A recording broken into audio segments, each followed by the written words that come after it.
മെയ്യഴകൻ മൂവിയിലെ അരുൾമൊഴിയെ പോലെ ചെന്നൈയിൽ പാരറ്റ് ലവറായിട്ടുള്ള ഒരു റിയൽ ലൈഫ് അരുൾമൊഴിയുണ്ട്. നമ്മളിപ്പോൾ ഇന്ന് റിയൽ ലൈഫ് അരുൾമൊഴിയെ കാണാൻ പോവുകയാണ്. നേരത്തെ വിളിച്ച് അപ്പോയിന്റ്മെന്റ് എടുത്തവർക്ക് മാത്രമേ ഇവിടെ എൻട്രി അലൗഡ് ആയിട്ടുള്ളൂ. എല്ലാ ദിവസവും ഈവനിങ് 4:30 എൻട്രി ടൈം. കഴിഞ്ഞ 10-15 വർഷമായിട്ട് സ്വന്തം വീടിന്റെ ടെറസിലായിട്ട് 1000-ഓളം തത്തകൾക്കാണ് ഈ കാണുന്ന സുദർശൻ സാറും സാറിന്റെ വൈഫും ഫുഡ് കൊടുത്തു വരുന്നത്. 60 കിലോ അരിയും 15 കിലോ കടലയും വെള്ളത്തിൽ കുതിർത്താണ് ദിവസവും 2 നേരം കിളികൾക്കായി ഇവർ നൽകുന്നത്. ഏകദേശം ഒരു 4:30 മണിയൊക്കെ ആകുമ്പോൾ ഈ മരങ്ങളിലേക്ക് തത്തകൾ ചേക്കേറുകയും അവയെല്ലാം കൂട്ടമായി ടെറസിലേക്ക് വരികയും ചെയ്യുന്ന ഒരു കാഴ്ചയുണ്ട്. അത് കാണുമ്പോൾ കിട്ടുന്ന ഫീൽ അത്ര മനോഹരമാണ്.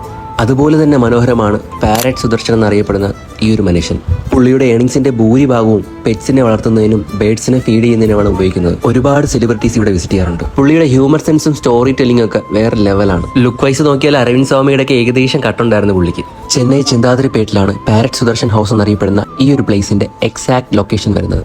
ഇതുപോലുള്ള കൂടുതൽ വീഡിയോസിനായി പേജ് ഒന്ന് ഫോളോ ചെയ്തോളൂ.